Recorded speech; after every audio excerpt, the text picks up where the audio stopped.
Shalom. Selamat pagi anak-anak semuanya. Kembali lagi pagi ini bersama dengan Miss Lupi. Kita boleh belajar pendidikan agama Kristen kelas 2 dalam pembelajaran yang ke-12. Bagaimana kabar anak-anak semuanya? Semoga anak-anak semua dalam keadaan sehat. Tetap semangat belajar di rumah. Sebelum kita belajar, Miss mengajak kita semuanya untuk memuji Tuhan bersama-sama. 1, 2, 3. Baca kitab suci, doa tiap hari, doa tiap hari, doa tiap hari. Baca kitab suci, doa tiap hari kalau mau tumbuh. Kalau mau tumbuh, kalau mau tumbuh, glory haleluya. Baca kitab suci, doa tiap hari kalau mau tumbuh. Lagu ini mengajak kita semuanya supaya kita rajin membaca kitab suci dan disiplin berdoa tiap hari. Sebelum kita akan belajar bersama-sama, mari kita akan berdoa. Sikap berdoa yang baik, tangan dilipat, mata ditutup, kita akan berdoa sungguh-sungguh kepada Tuhan. Bapa kami yang di surga, terima kasih atas berkat kehidupan dan kesehatan yang Tuhan berikan. Sebentar lagi kami akan belajar. Bimbinglah kami agar dapat memahami dengan baik pelajaran hari ini. Berkatilah guru dan orang tua kami dengan kesabaran dan kesehatan untuk dapat mengajar kami. Ampunilah akan dosa dan kesalahan kami. Dalam nama Tuhan Yesus kami berdoa. Amin. Adapun tujuan pembelajaran hari ini, melalui pembelajaran hari ini, anak-anak diharapkan mampu menunjukkan perilaku taat, patuh, dan setia disiplin. Yang kedua, melalui pembelajaran hari ini, anak-anak diharapkan dapat meneladani sikap Tuhan Yesus dalam disiplin berdoa. Anak-anak sudah siap? Mari anak-anak akan mendengarkan kisah berikut dengan baik. Bacaan Alkitab terambil dari Injil Markus pasal 14 ayat 32 sampai 42.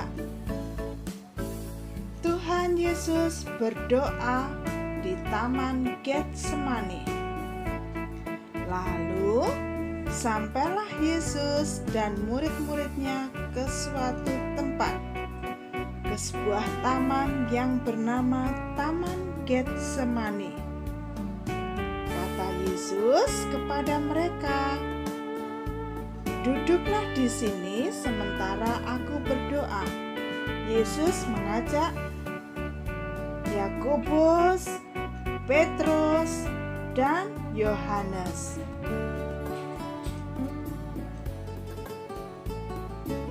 Tuhan Yesus merasa hatinya sangat sedih. Karena itu, Yesus ingin ditemani oleh ketiga muridnya. Kemudian Yesus maju sedikit, merebahkan diri ke tanah dan berdoa, supaya sekiranya mungkin saat itu lalu daripadanya. Dalam doanya, Tuhan Yesus berkata, "Ya Aba, ya Bapa, tidak ada yang mustahil bagimu. Ambillah cawan ini daripadaku, tetapi janganlah apa yang aku kehendaki, melainkan apa yang Engkau kehendaki." Setelah selesai berdoa, Tuhan Yesus kembali kepada murid-muridnya. "Apa yang terjadi, Nak?" Yesus mendapati ketiga muridnya sedang tidur.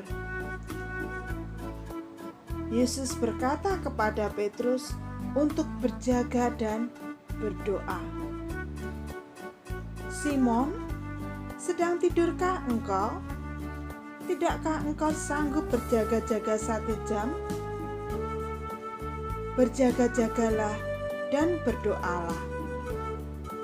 Kemudian Yesus kembali ke tempat di mana Yesus berdoa untuk kedua kalinya. Yesus berseru, memohon kepada Bapa. Yesus berdoa dengan doa yang sama, meminta agar kehendak atau keinginan Bapa saja yang terjadi. Kemudian Yesus mendapati ketiga muridnya sedang tidur, sebab mata mereka sudah berat dan mereka tidak tahu harus menjawab apa kepada Tuhan Yesus ketika Yesus membangunkan mereka. Kata Yesus, "Berjaga-jagalah dan berdoalah, supaya kamu jangan jatuh ke dalam pencobaan. Roh memang penurut, tetapi daging lemah." Kemudian Yesus kembali berdoa untuk ketiga kalinya. Yesus sangat takut hingga keringatnya menjadi seperti darah. Tiba-tiba muncullah seorang malaikat dari surga untuk memberi kekuatan kepada Tuhan Yesus. Kemudian setelah selesai berdoa, Tuhan Yesus kembali kepada murid-muridnya. "Tidurlah sekarang dan istirahatlah. Cukuplah. Saatnya sudah tiba. Lihat, Anak Manusia diserahkan ke tangan orang-orang berdosa. Bangunlah, marilah kita pergi. Dia yang menyerahkan aku sudah dekat." Ayat hafalan pagi ini terambil dari Amsal pasal 8 ayat 32 sampai 33. "Oleh sebab itu, hai anak-anak, dengarkanlah aku, karena berbahagialah mereka yang memelihara jalan-jalanku. Dengarlah didikan, maka kamu akan menjadi bijak. Janganlah mengabaikannya." Apa kesimpulan dari kisah yang sudah kita dengarkan tadi? Kesimpulannya, yang pertama, Tuhan Yesus memberi teladan disiplin dalam berdoa. Tuhan senang jika kita juga dapat disiplin dalam berdoa. Yang ketiga, dalam doa ada kekuatan. Kita dapat bersyukur dan memohon pertolongan Tuhan. Apakah anak-anak mau melakukannya untuk selalu disiplin dalam berdoa seperti yang Yesus berikan teladan kepada kita semua? Tentunya mau ya, anak-anak akan mencobanya. Mari sebelum kita mengakhiri pembelajaran hari ini, kita akan berdoa. Dengan sikap yang sungguh-sungguh kita akan berdoa kepada Tuhan. Tuhan Yesus, terima kasih untuk orang tuaku, guruku, dan teman-temanku. Ajarlah kami untuk mau taat, patuh, dan disiplin pada aturan yang ada. Berkatilah supaya virus corona segera berlalu dan kami dapat kembali ke sekolah. Terima kasih Tuhan Yesus, kami berdoa. Amin. Nah, sampai di sini pembelajaran kita hari ini. Jangan lupa untuk selalu menerapkan 3M. Apa itu? Tetap memakai masker, mencuci tangan dengan sabun dengan air yang mengalir, dan menjaga jarak. Tuhan Yesus memberkati. Bye-bye.